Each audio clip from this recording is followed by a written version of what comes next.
Estamos praticamente na metade do ano e eu escolhi a minha distribuição de Linux que eu vou seguir no meu computador de trabalho, onde eu faço as consultorias no meu notebook, até aí o resto do ano, pelo menos.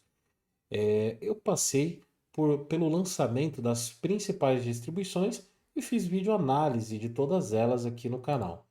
Mas, sem dúvida, a distribuição que mais atende a todas as minhas necessidades e que eu vejo que se destacou das outras, no meu ponto de vista, é o Ubuntu 26.04.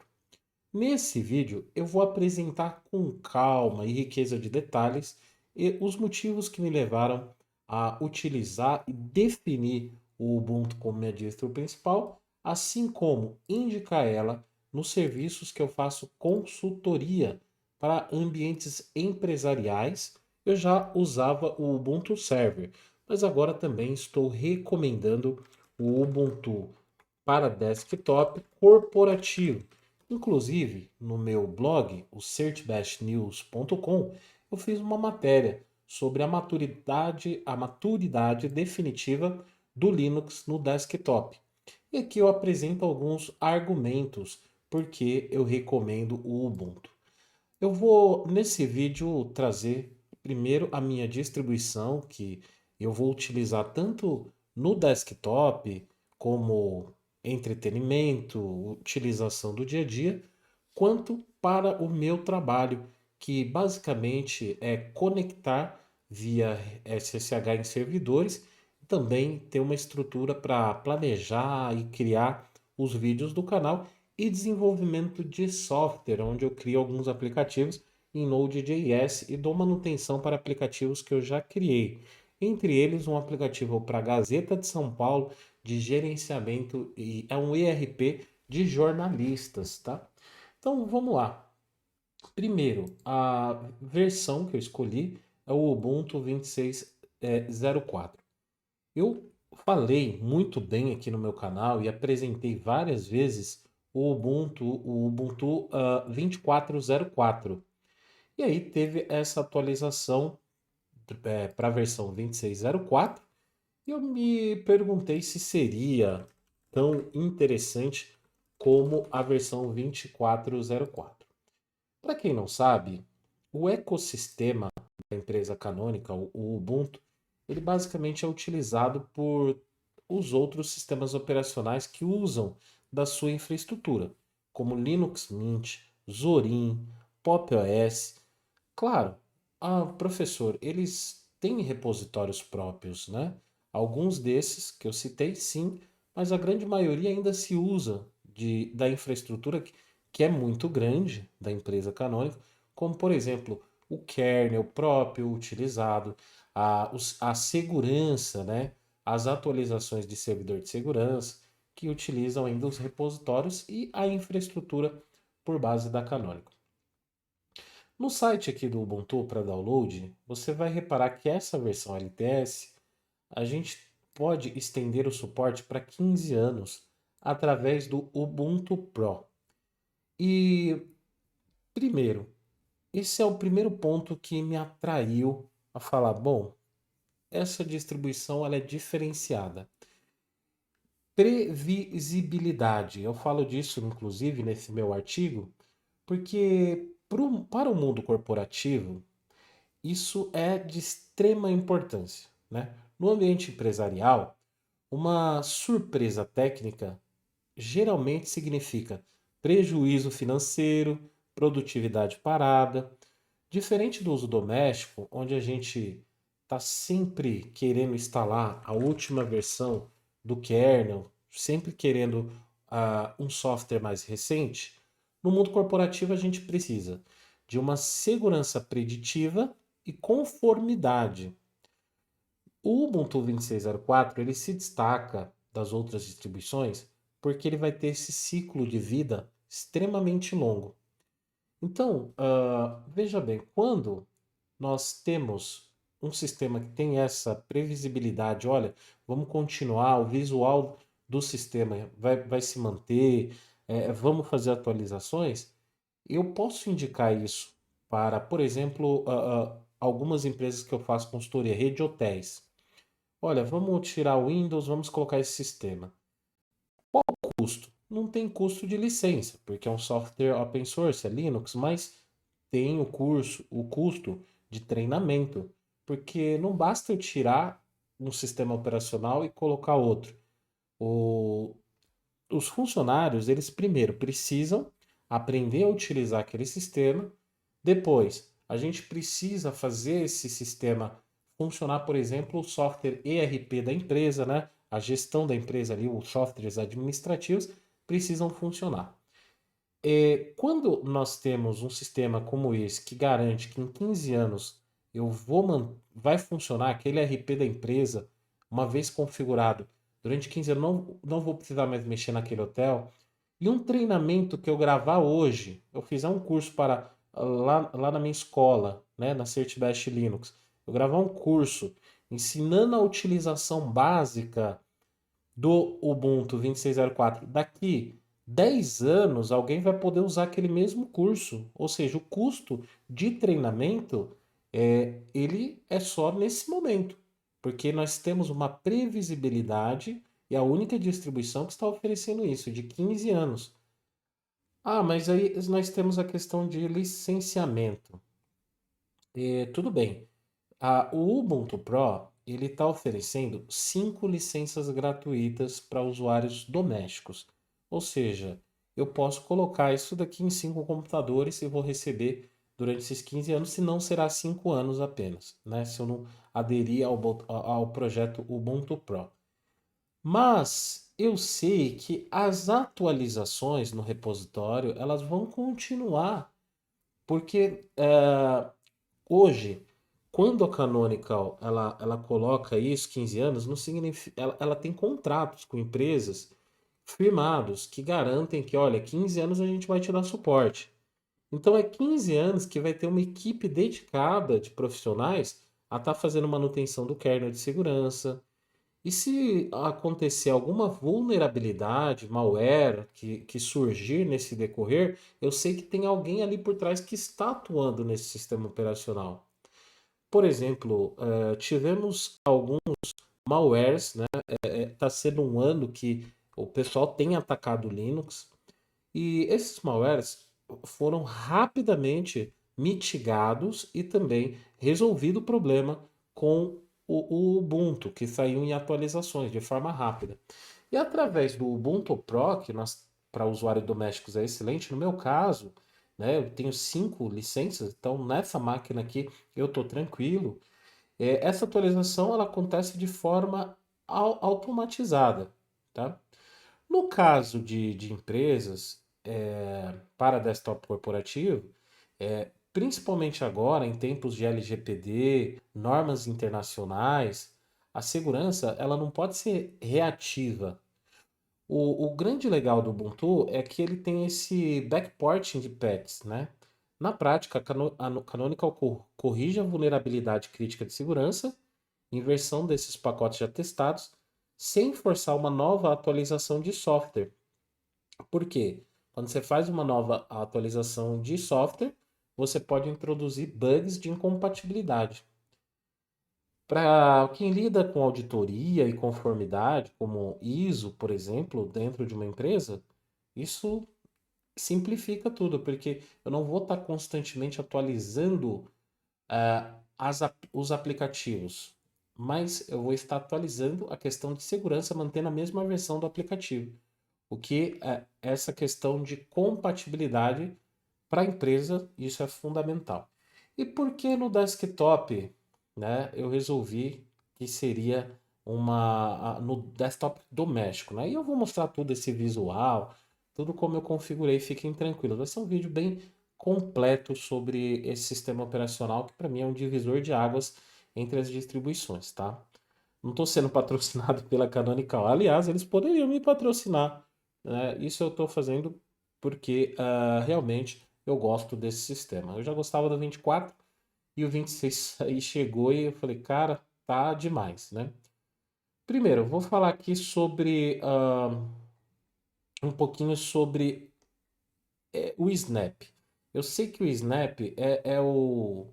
Vamos desmistificar um pouquinho. É o que às vezes muita gente critica, né, e gera uma polêmica em torno aí da Canonical, que é a empresa, né, por trás do Ubuntu, que é o tal do Snap, né? Então vamos pegar aqui, vou dar até o Snap List aqui. Eu tenho vários aplicativos em Snap. Não tantos, né? Mas alguns. E não tem como a gente falar do Ubuntu sem a gente citar os snaps. Mas eu quero colocar aqui que existe muita crítica vazia na internet por parte de quem não entende o propósito técnico dessa tecnologia. Existe muita gente que. Porque eu já perguntei para aluno, por que você fala tão mal do Snap? Não, porque o fulano tal falou tal, o outro tal. Ah, tá, mas você está citando que outros falaram e parte técnica, né? Você estudou um pouquinho sobre isso, você entendeu essa estrutura, né? A nível corporativo, não só doméstico, que a gente fala às vezes só a nível doméstico, né? Então é aí também que eu já aproveito para falar de quem patrocina aqui tudo, é a minha escola, né? Search Best Linux. Qual o diferencial da minha escola? Minha plataforma agora ela está internacional, então para quem está de fora do Brasil pode obter aí os treinamentos, né? Porque tanto o ambiente da plataforma você pode traduzir aqui usando o próprio Google Translator, mas os vídeos eles estão dublados em inglês, né? Então pode acessar normalmente você, assim como o vídeo aqui do canal no YouTube, né? Recebe essa dublagem automática. Eu tenho um público aqui americano, eu tenho um público europeu, eu tenho alunos, eu tenho alguns alunos do Canadá, tenho aluno da Bélgica, a Europa, tem aparecido bastante de Portugal também. Então, para você que é um aluno internacional, nós temos agora a opção, basta você me chamar aqui no WhatsApp ou enviar um e-mail e eu vou passar para vocês o acesso aí à plataforma. Para quem está no Brasil, hoje a plataforma ela custa R$ 252 no Pix ou 12 vezes de 26 e 25 aí no cartão, tem uns jurinhos. E você tem acesso a todos esses cursos e aos novos cursos que eu estou criando. E o diferencial, pessoal, da nossa plataforma é que, por exemplo, nós temos uma rede no WhatsApp, temos a rede social, mas nós temos um grupo no WhatsApp que são mais ali de 300 alunos e a gente conversa todo dia. Então eu pego tudo que está acontecendo ali na conversa entre os alunos, dúvidas, né? E trago agora para gravar vídeo no canal.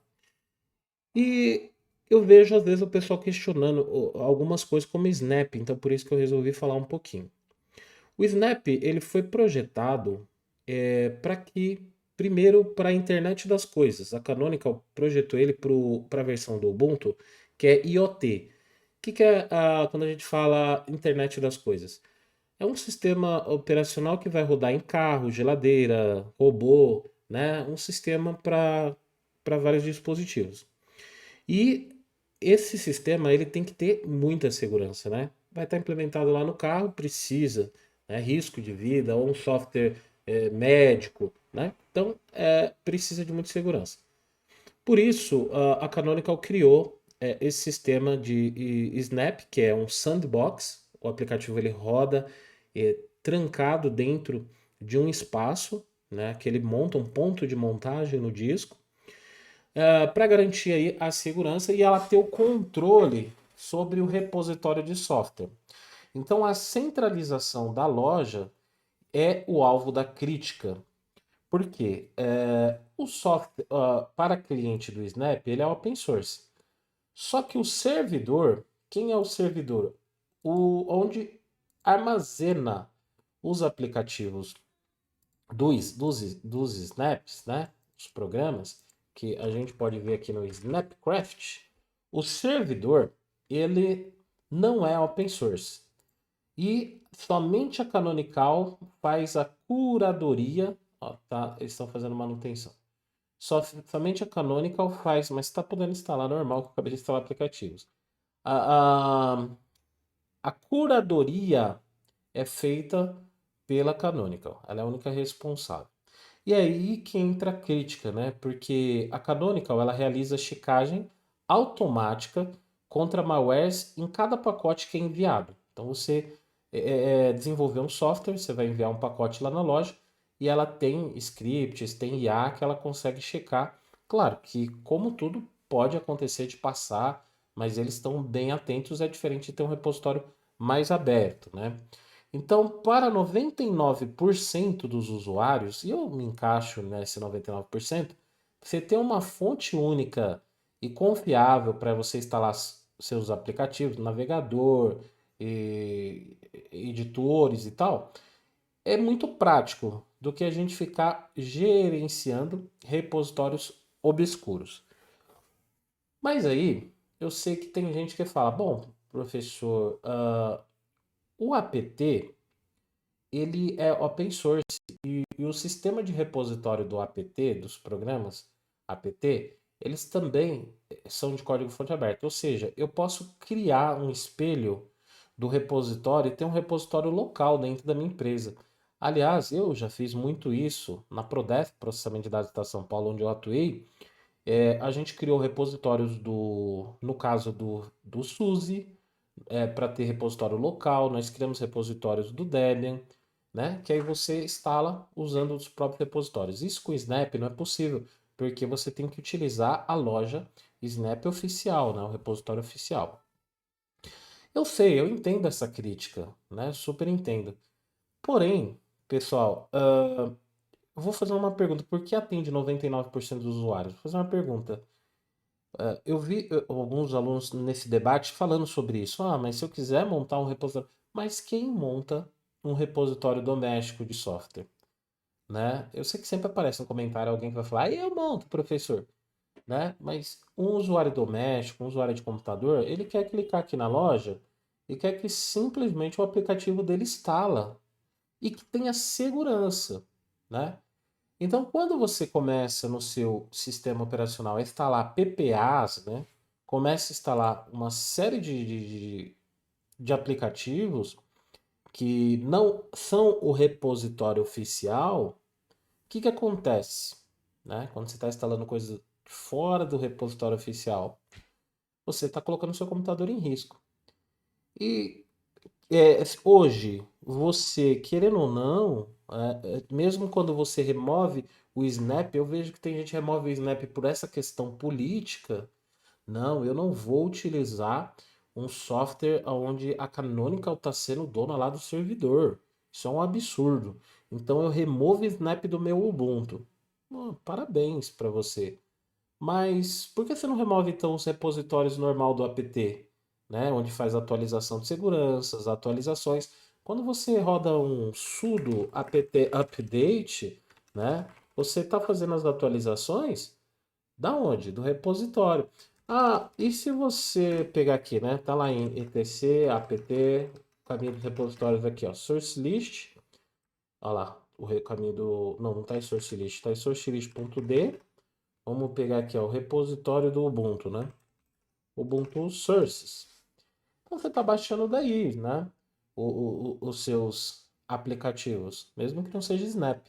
Então, o correto era você nem utilizar essa distribuição do que ficar, remove Snap e tal. Mas aí você vai usar um Zorin OS ou um Linux Mint. Procura aí no repositório. Você vai ver que ele também utiliza o repositório da Canonical e usa a infraestrutura. Então eu acho assim, é meio bobagem. E quando a pessoa fala, não, eu não utilizo porque eu não gosto da postura da Canonical, mas utilizo um Zorin, utilizo um Elementary, utilizo um Linux Mint, né? Que também utilizam repositórios aí. Bom, beleza. Agora vamos falar a parte técnica do Snap em relação, por exemplo, a um Flatpak. É verdade, né, e eu vou ser honesto com vocês, que os Snap pode ter um tempo de inicialização de um programa mais demorado do que um programa Flatpak ou um programa nativo. Então vou abrir aqui o Firefox. Ó, essa demora da inicialização do Firefox, que é esse Firefox meu está instalado via Snap, já veio com o sistema, a gente chama de cold boot, né? Isso ocorre, esse cold boot, né? Essa lentidão na inicialização, porque quando você vai abrir a primeira vez o aplicativo, agora se eu voltar e abrir o Firefox de novo, você vai ver que ele já vai abrir bem mais rápido. Essa lentidão que pode ocorrer, nem sei se eu posso tratar de lentidão, porque as máquinas hoje são tão rápidas que para muitos usuários atrasou um milésimo de segundo a abertura do programa já fala que é lentidão, né? Mas enfim, é, a gente tem hoje máquinas modernas aí, tudo com SSD, que essa diferença é de segundos não prejudica a experiência do usuário, mas ela ocorre. Isso porque o sistema ele precisa montar um sistema de arquivo isolado do Snap e depois abrir o aplicativo. Se a gente rodar aqui o comando df-h, você vai ver rodando df-h, vamos pegar aqui fdisk sudo fdisk-l. Ó, se você rodar sudo fdisk-l, você vai ver que tem esses loops, barra dev loop, né? Você tem os seus discos, barra dev, esse daqui é meu disco, ó, de 931 GB, que é um SSD, e nós temos esses barra dev loops que vão aparecendo, um de 15, um de 120 megas, que é que seria as partições dos programas. Então, cada programa Snap, por exemplo, você vai rodar um Firefox, ele cria, ele cria essa partição do Firefox, né, que vai ocupar aqui essa barra dev loop aí por Firefox. Então pode ver que tem vários tamanhos, cada um é do tamanho do programa. E todo o programa fica isolado dentro dessa partição para garantir a segurança. Se tiver um malware, como aconteceu com o Copfail, que era uma vulnerabilidade, não é, é um programa que estava atacando sua máquina. Ele explorava uma vulnerabilidade, precisava de um aplicativo entrar na sua máquina, né? Geralmente, como que entra esse aplicativo na sua máquina? Quando você não usa o repositório oficial. Você instala um PPA, você baixa um .deb na internet, pega o script lá no Zezinho e coloca para rodar um SH sem entender. É assim que você estraga o seu sistema e traz vulnerabilidade, vírus, malware. E aí, mesmo se isso acontecesse, esse programa, né, ele ia ficar isolado dentro desse sandbox do Snap, tá? O Flatpak, que é um outro formato de arquivo que funciona com a mesma ideia, a gente tem um repositório hoje que é o flathub.org. O Flatpak, ele ganhou o coração da comunidade porque ele tem esse melhor desempenho, né? Também, no começo, o Snap não tinha uma integração visual dos aplicativos muito boa. Então, o que que acontece? Às vezes nós instalávamos um aplicativo em Snap e o visual dele ficava bem diferente, porque ele carregava às vezes um GTK anterior ou um QT sem configurar, e o visual parecia um software quebrado dentro do sistema. É que nem quando você usa o Windows 11 e abre lá algumas ferramentas do painel de controle que tá aquele visual legado do Windows anterior, Windows X, né? Então ele tinha esse visual um pouco quebrado. Hoje já melhorou muito isso. Mas por conta disso ficou essa visão aí, o pessoal não gosta do Snap. Mas, vamos lá. Eu curto demais Snap, tanto é que no meu Ubuntu eu tenho mais Snap instalado do que Flatpak. Se você ver aqui, Flatpak, eu tenho mais Flatpak do que Snap, tá? Eu curto muito o formato Flatpak. É o contrário, tá? Se a gente ver aqui Snap, eu tenho esses aplicativos. Mas se eu rodar aqui um Flatpak List, eu tenho muito mais programas Flatpak. Eu curto muito Flatpak. Antes que vocês falem, você está defendendo tal, você é contra. Não, eu curto. Mas eu sou, assim, eu sou honesto em tudo, pragmático também. Então, muita gente fala, bom, professor, o cliente do Snap, ele é open source, como o senhor disse, mas o servidor lá onde ficam os aplicativos não é. No caso do Flatpak, tanto o cliente como o servidor, ele é open source. Só que assim, fala para mim aí, né? É, você utiliza o Flatpak, certo? Que nem eu utilizo. Ó, tenho só o Flatpak aqui. Você utiliza como? Você utiliza pelo repositório FlatHub, não é? Hoje não é o maior repositório FlatHub? Ah, mas você tem a liberdade de criar outros. A comunidade pode criar. No Snap ainda não pode, né? Então, eu estou falando ainda porque pode ser que eles deixem os servidores open source em algum momento. Isso, se a comunidade continuar pressionando, a Canonical pode pegar e falar, sabe uma coisa, vocês querem criar seus próprios repositórios, pode fazer. Ela não faz por essa questão de segurança. Eu entendo lá da empresa. No caso do Flatpak, hoje a gente usa repositório FlatHub. Eu não conheço outro repositório. No caso do Fedora, existem alguns aplicativos que rodam como Flatpak em repositórios do Fedora. Mas não temos controle ali na gestão dessa configuração, quais aplicativos rodam, ou seja, a comunidade não criou nada grande aqui. O FlatHub é o maior repositório que a gente tem. Eu acho que vai ser assim por muito tempo. Não, não vai se mudar, não vai criar outras lojas. Aí ele já se consolidou. Então, na prática, Snap tem a Snapcraft, Flatpak tem o quê? FlatHub, tá? Bom, beleza. Mas entendemos isso e eu quero dizer para vocês que o Ubuntu é muito compatível com o Flatpak. Bom, vamos lá. Como eu disse, eu utilizo mais Flatpak do que Snap. Então eu vim aqui no terminal e instalei, porque tem a loja de Flatpak, olha que interessante. Para aqueles que falam que a Canonical não faz compatibilidade, tá aqui. Ele mantém a loja Bazar no repositório.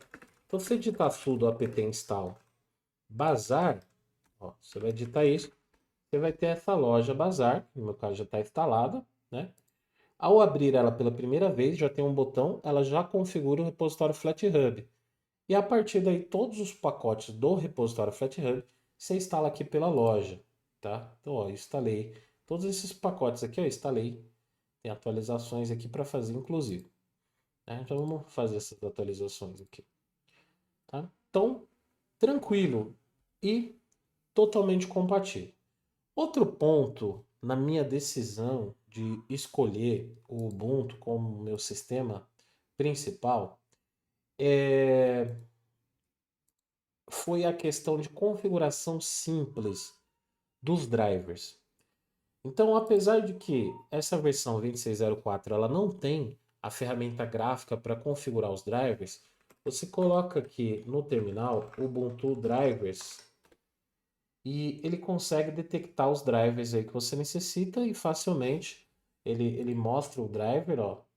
Então ele mostrou esse driver aqui. Facilmente, se eu colocar aqui, ó, Ubuntu Drivers Devices com S, ele mostra outras opções que eu tenho de driver.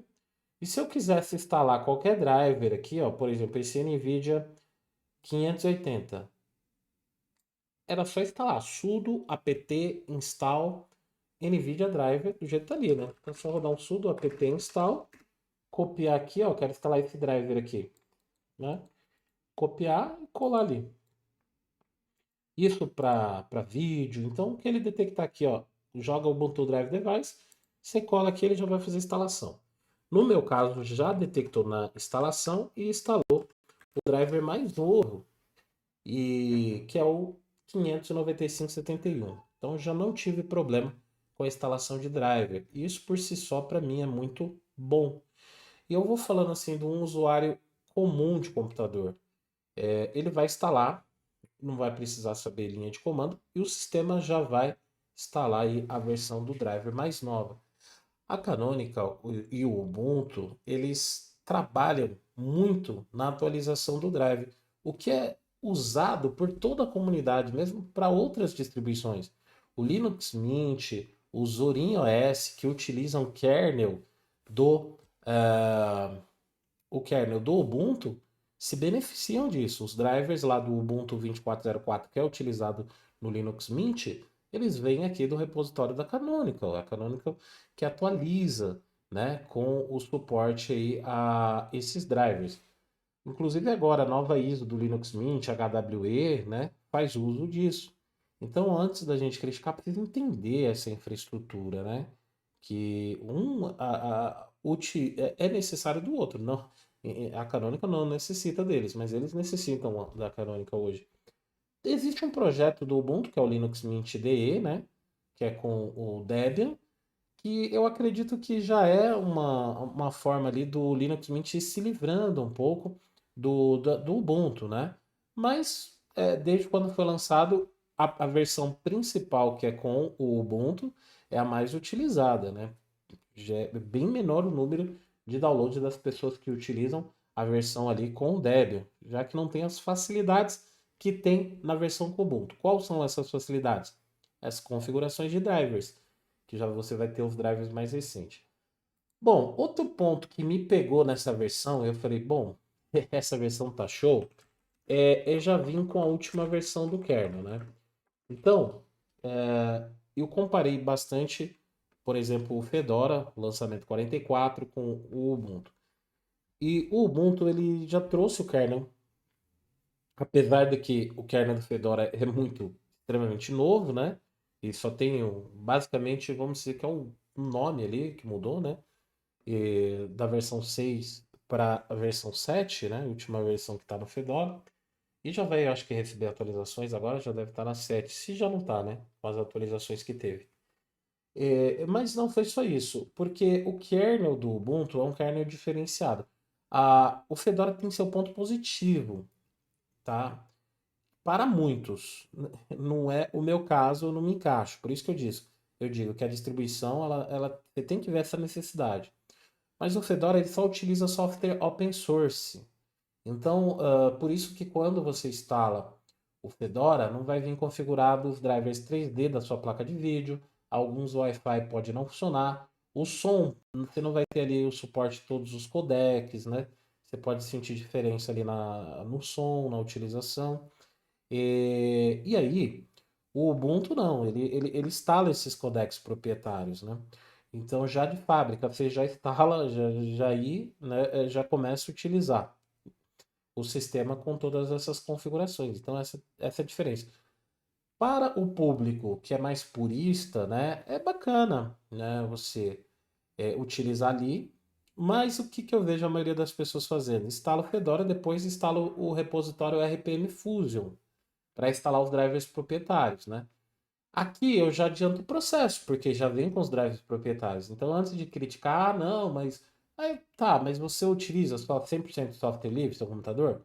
Não, né? Porque hoje em dia é impossível você utilizar, pelo menos para quem trabalha, utilizar somente software open source.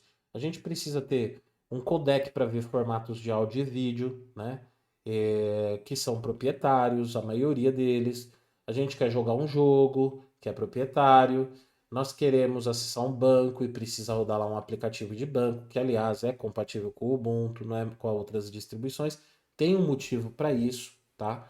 Porque o Ubuntu ele segue um padrão voltado de segurança que tem uma nomenclatura, né? É o padrão PCI DSS, que ele exige que o sistema operacional tenha correções de prazo curtíssimos, né? Então, alguns sistemas de segurança, como o banco, só liberam as aplicações funcionarem, aplicativos, não só aquele aplicativo doméstico de home bank, mas existem aplicativos corporativos de banco, tá? E eles são homologados para o Ubuntu, mas não é homologado para a maioria das distribuições, porque não tem essa certificação. O que que é a certificação? Quando você cria um sistema operacional, você tem que atender alguns parâmetros para ter algumas certificações. A maioria, como é software open source de comunidade, não se preocupe, não atende. E algumas certificações, inclusive, você paga para ter, né? E a maioria dos softwares open source de comunidade não tem como ter essas certificações. Então, quando você utiliza os softwares criados por uma comunidade menor, você não vai ter, não oficialmente, né, ali a compatibilidade com determinados aplicativos, governo, né? Não é homologado. Pode até funcionar? Funciona, mas não é homologado. No caso do mundo corporativo, você precisa que seja homologado. Então, como eu não quero ter dor de cabeça assim na hora de instalar a maioria dos aplicativos banco e governo, porque eu trabalho no governo também, o Ubuntu para mim é uma distribuição que já vai me resolver. Agora vamos falar um pouquinho da questão pessoal aí de utilização. Essa versão, gente, para mim ela tá voando em velocidade, desempenho.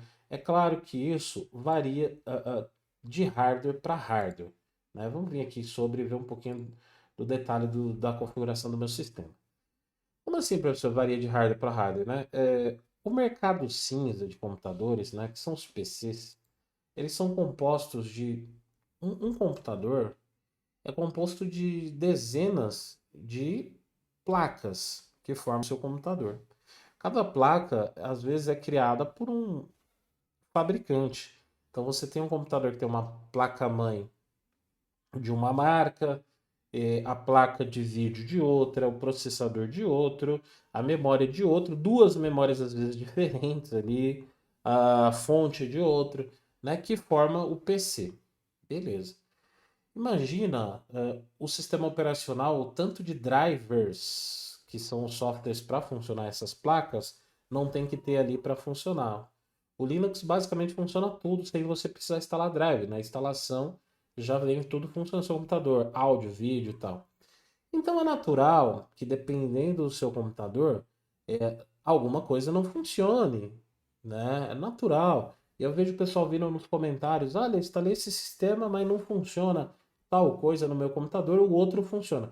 Por que outra distribuição talvez não vai funcionar? Porque o kernel é diferente. Então o kernel, por exemplo, do Fedora é diferente do kernel do Ubuntu, que é diferente do kernel do Arch, que é diferente do kernel do Manjaro. Agora, existem distribuições que utilizam o mesmo kernel, por isso que eu não entendo muito bem, e agora vocês vão entender, quando eu vejo o aluno falando assim, professor, eu usei o Ubuntu 24.04, mas nunca funcionou direito minha placa de vídeo. Aí eu fui usar o Zorin e ele funciona perfeito. Mas isso é um efeito placebo da cabeça do usuário. Sabe por quê? Porque é o mesmo kernel, né? Linux Mint, Zorin, são baseados. Dá uma olhadinha lá na estrutura. Alguns possa ser que alguns, mesmo que baseado, eles implementem algum driver a mais, né? Ou na compilação removo. Mas no geral, assim, você não vai sentir diferença entre as distribuições que vêm do mesmo pai ali, né? Beleza? Tranquilo. Então, é uma configuração boa que eu tenho de hardware, mas eu já rodei esse 2604 em uma outra máquina, um notebook Samsung, que eu uso para gravar as ISOs para o canal, e ele só tem 6 gigas de memória RAM, que é o recomendado lá no site de download, 6 gigas para esse sistema operacional. Aí entra outro ponto. Pessoal, os sistemas operacionais modernos, eles exigem cada vez mais hardware. Então, eu sei que tem gente que, professor, meu computador tem 4 gigas e não roda bem esse sistema, né? O Gnome, que é o Gnome 50, para rodar legal o Gnome 50, e diferente da distribuição, se é Ubuntu, se é Fedora, se é Manjaro, precisa de pelo menos 4 gigas de memória RAM, mas para rodar o sistema. Mas você não roda, você não usa o computador para ficar olhando essa cara aqui do Gnome bonitinho e clicando nas coisas. Você usa o computador para o quê? Para abrir o navegador. Você usa para abrir o jogo, você usa para abrir aplicativos. Se você tem 4 gigas e o próprio sistema já está requisitando ali quase 4 gigas, não vai ser um bom desempenho. Para isso, claro, existem outros desktops e isso é o legal do mundo do código-fonte aberto. Você pode usar o KDE Plasma, que é um pouco mais leve do que o Gnome. Você pode usar um Cinnamon, que está no Linux Mint, mais leve. Você pode usar o XFCE. Agora, se você gosta, como eu gosto, de trabalhar com o Gnome, então você tem que investir no seu computador um pouco mais de memória RAM. Não tem como fugir disso. É como o Mac, né? O Mac meu, eu tenho um Mac aqui que tem. É o Mac novo, né? Ele tem 16 gigas de RAM. É uma máquina muito boa. Só que às vezes eu estou usando o Mac, vou olhar no gerenciador de memória, tá ali em 10 gigas de RAM, só para o sistema. Eu falo, caramba, pesado. Mas tem as transições de tela, visualmente é muito bonito, né? assim como o Gnome. Só que, já falando de RAM, você precisa entender a observar melhor a RAM. O que acontece? Eu vejo muita gente falando de memória RAM. Ah, eu olho no monitor, tá usando um tantão de memória RAM, né? E você abre aqui, eu vejo muita gente fazendo assim, né? Abre aqui o recurso, printa lá para mim, e ó, o sistema tá usando bastante memória RAM. Mas assim, é preciso que você entenda que o Linux, como que o Linux trabalha com a memória RAM? O Linux ele pensa assim, o Linux o kernel. Memória RAM livre é memória não utilizada. Então, se ela não está sendo utilizada, eu vou utilizar. E se a gente vê, só de cache aqui, ele tem 3,4 gigas de cache que ele está usando. Né? Estou utilizando bastante software, mas 3,4 de cache. Então, esse cache, ele deixa ali para abrir algum programa mais rápido. Já está ali no cache. Se algum programa precisar, que ele normalmente pega aquele programa mais comumente o que você utiliza e já deixa ali no cache. Aí ele é rápido, é ágil. Você sente o sistema fluido. Só que se precisar disso, é cache, ele está ali, né? Na hora você consegue utilizar. Por isso que quanto menos memória RAM você tem, você vai observar que menos consome de memória RAM.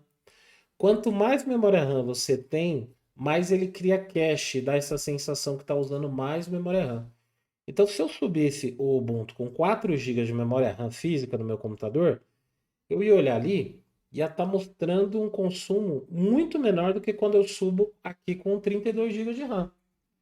Porque ele cria menos cache. Deu para entender? Então, memória não é coisa que você tem que ficar maluquinho aí olhando e se preocupando.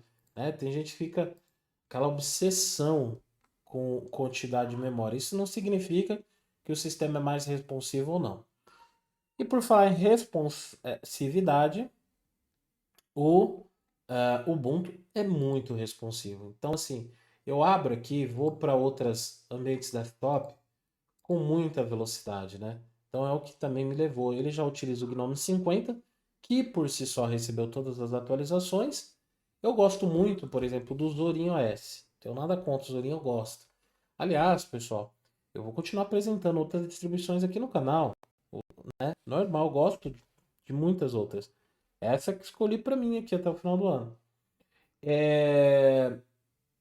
E também respeito a opinião de cada um. Gosto, né? Algo que eu não discuto. O que acontece? O Zorin, ele é bacana, tudo. Só que ele ainda ele fica restrito à base que ele tem, que é o quê? O Ubuntu 24.04. Eu acho que vai ficar top o Zorin, a versão nova, se for baseada no Ubuntu 26.04.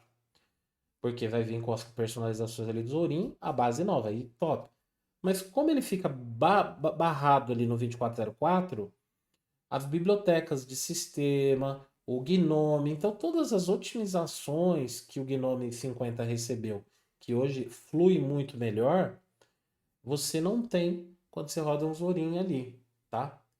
Bom, então sobre o driver vocês viram que é facinho para configurar aí o driver. Esse tema eu gravei um vídeo como colocar esse tema aqui, mas é bem fácil também, eu posso mostrar aqui para vocês. Esse tema aqui eu escolhi é um tema estilo macOS, né? Então só você pesquisar aí macOS Tahoe Download GitHub, que é desse cara aqui, ó, Vince Lewis, tá? Esse é o GTK, você vai baixar esse tema. Vamos ver se ele está aqui no meu download. CD download. Ó, você vai entrar dentro desse tema, você vai descompactar ele, né? E ele tem um instalador. Você só vai rodar ponto barra install. E ele vai instalar esse tema. A mesma coisa, quem quiser, o ícone, eu uso aqui, ó. Aqui no próprio site ele acho que tem o link pro repositório de ícone. Vamos ver aqui embaixo. Blur My Shell. Ó, tem os wallpapers. Se quiser usar os wallpapers. Mas eu estou usando uns bem bacana ali. É, não tem problema. Vamos pesquisar aqui, ó. Icon macOS, GitHub, Tahoe. Vai ser dele também, ó. Ó, Mac Tahoe, Icon. Você vai fazer download também da pasta, descompactar, tá? Acessar dentro dela também tem um instalador. Então não tem segredo. Ponto barra install. Você vai instalar o ícone. Instalou o ícone, você só instala através aí da loja, do Bazar, por exemplo. Né? Instala a loja Bazar. E aí você procura aqui, ó, extensões. Não, extensões não. Vamos colocar aqui Gnome ajustes do Gnome. Deixa eu ver aqui. Ajustes.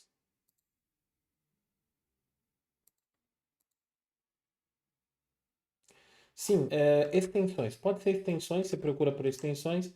Vai abrir aqui, ó, gerenciador de extensões. E aí você instala essa extensão aqui chamada User Themes. Tem aqui o navegar, ó.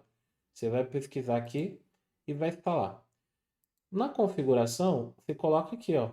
Eu uso esse daqui, Mactaho Dark Solid, tá? Na extensão. Agora o ícone, você usa a ferramenta chamada Refine.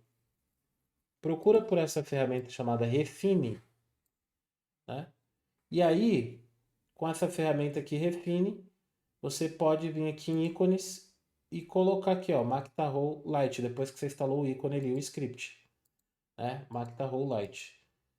Como não está clicado aqui na versão estilo escuro, ó, se eu clicar estilo escuro, muda ali, ó. Ele vai entrar o tema claro, que é o que eu utilizo. Ah, eu tirei agora, mudou o ícone, ó. Vamos lá, voltar o ícone padrão do, ó, o ícone. Vamos voltar aqui, ó. Macta Light. E o tema aqui, Macta ó. Agora voltou. Na verdade, ele ficou, o tema ele manteve aqui, ó.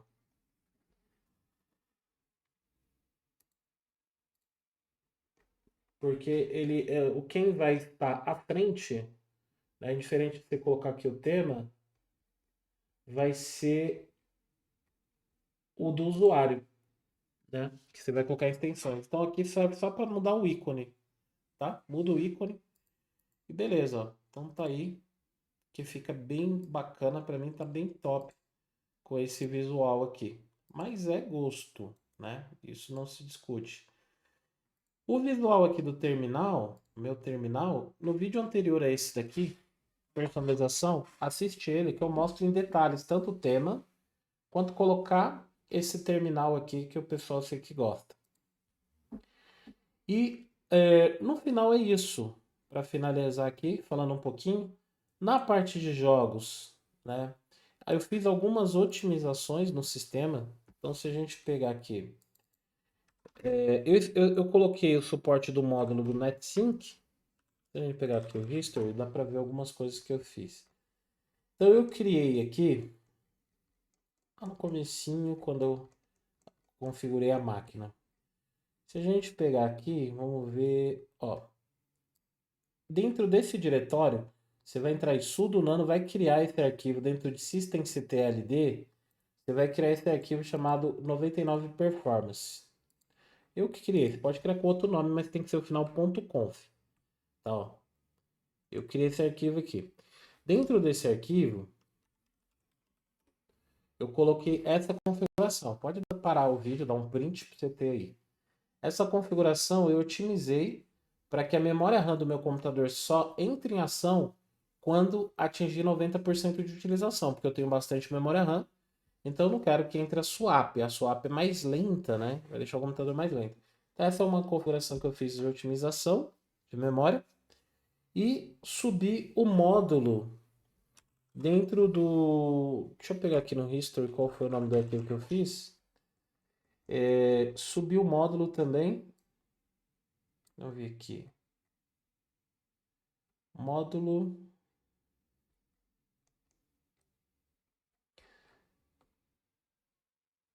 NT5, ó. Dentro do diretório etc modprobe d, eu criei, ó, criei esse arquivo chamado nt5.conf.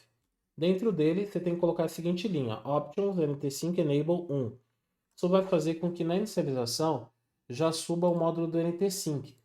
Para que serve o módulo nt5? Ele vai melhorar nos games, porque eu também jogo essa máquina.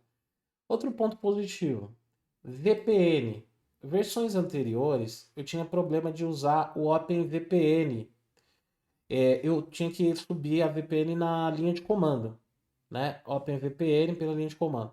No caso, essa versão mais nova do Zorin 2604, eu só subi meu arquivo de configuração da VPN, que funciona perfeito por aqui. Se eu clicar aqui, eu já ativo a VPN do serviço, que no caso lá da Gazeta, para me comunicar com os meus servidores, para fazer o trabalho. Então isso melhorou para mim. E os jogos, só basta você colocar a seguinte linha, né?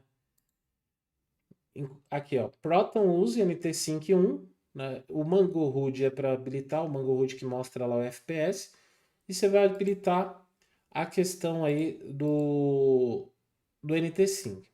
Se a gente vê, precisa também, então eu instalei o Proton UpQT, você instala pela loja aí do Bazar, e no Proton eu instalei, você abre ele aqui, é bem facinho, você vem aqui adicionar a versão, eu instalei esse GE Proton. E aí na configuração, você aponta para o Proton, para esse GE Proton. Por quê? Porque o Proton padrão que vem aí na Steam não vai funcionar o NT-Sync, tá? Então vamos pegar aqui, ó. O NT-Sync precisa compatibilidade, ó, o GE Proton, tá? E aí, o NT-Sync, vamos ver se eu tô...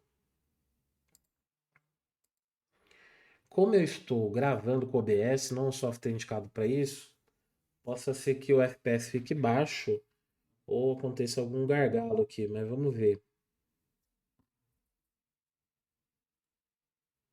Esperar ele carregar aqui para vocês entenderem um pouquinho o que que faz o NT-Sync. Olha na minha, eu coloquei o Mango HUD, que ele vai mostrar ali, e você observa que tem uma linha que parece aqueles batimentos cardíacos.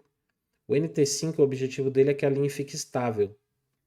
Um risquinho, tá? Quanto mais estável fica a linha, significa que seu sistema está funcionando mais fluido para os jogos. E eu testei outras distribuições, e aqui também é o motivo da escolha do Ubuntu, é a que se saiu melhor nos meus testes, tá?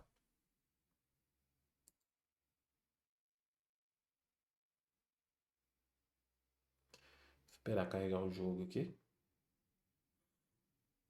Eu jogo muito Euro Truck, American Truck. Então, ó, observe aquela linha ali, ó, o FPS tá 144 ali, beleza? Mas, ó, o interessante pra gente é aquela linha. Olha que a linha tá bem estável, né? Ó, quase não vai para cima e para baixo. Significa que a comunicação tá muito boa entre a GPU, né, minha placa de vídeo, com o sistema.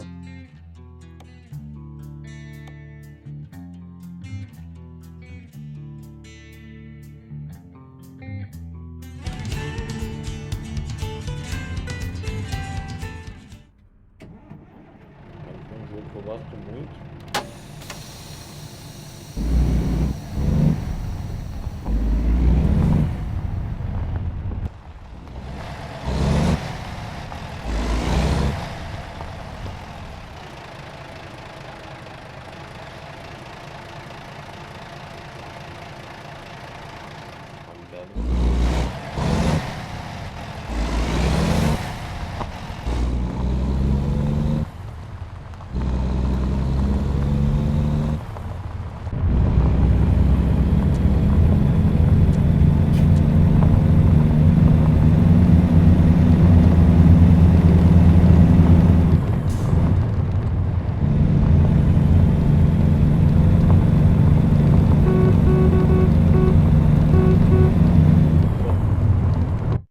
É isso, né? Gameplay, né?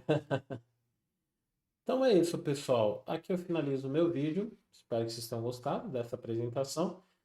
Ah, eu sei que vocês vão pedir aí os wallpapers. Eu vou colocar aqui na descrição. Eu criei vários wallpapers, ó, para o Bolt 2604. Eu vou compartilhar com vocês, está aí na descrição. Beleza? Espero que vocês tenham gostado. Até a próxima. Fiquem com Deus.